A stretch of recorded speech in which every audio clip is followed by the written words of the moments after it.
ভালো থাকে না শুধু বোকা মানুষগুলো।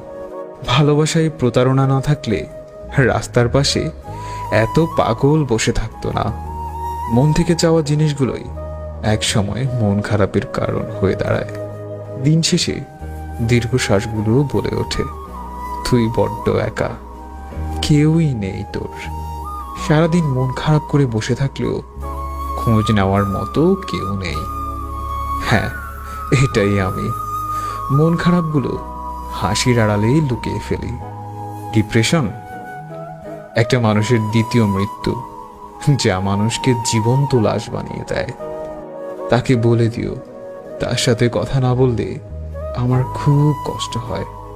জীবনের রাস্তায় কারো হাত ধরে অনেকটা পথ যাওয়ার পর সেখান থেকে ফিরে আসাটা খুবই কঠিন। ভালোবাসাটা বেশি প্রকাশ করতে গিয়ে এখন অবহেলাটা